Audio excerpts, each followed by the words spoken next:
جو شیخ بتا دے ذکر اس کو چھوڑو مت، یہ پوچھتا ہے کہ اگر شیخ سے دور بھی چلے گئے اپنے کاروبار میں یا اپنے ضروریات میں تو اللہ کا نام آپ کو گرم رکھے گا۔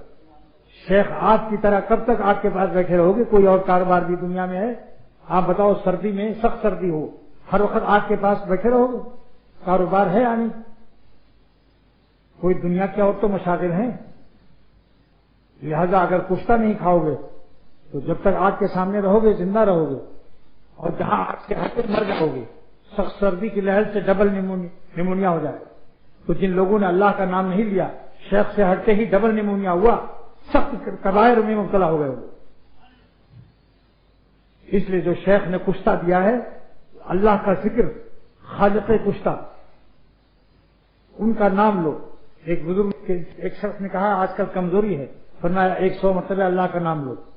کہا اللہ کا نام لیں تو طاقت آ جائے گی۔ کہا بادام سے طاقت آتی ہے؟ نہیں۔ بادام کس نے پیدا کیا؟ مرغی کے سوپ سے طاقت آتی ہے؟ مرغ کس نے پیدا کیا؟ لہذا خالق مرغ ہائے کائنات، جو ان کا نام لے گا سارے مرغوں کا سوپ اس کے دل میں آ جائے گا۔ دنیاوی رئیس ایک مرغ کا سوپ پی سکتا ہے، اللہ کا نام لینے والوں کو سارے عالم کے مرغوں کا سوپ داخل ہو جاتا ہے روح میں، کیونکہ اللہ ہی سارے عالم کے مرغ پیدا کرتا ہے۔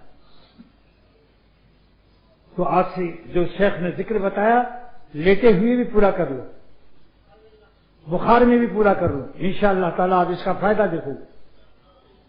کتنی ہی مصروفیات دینیاں ہوں مگر اللہ کا نام سب دین سے اونچا ہے، ورنہ دینی کام ہے سب میں ریا داخل ہو جائے گی، نفس کی سازش، آویزش، ریزش۔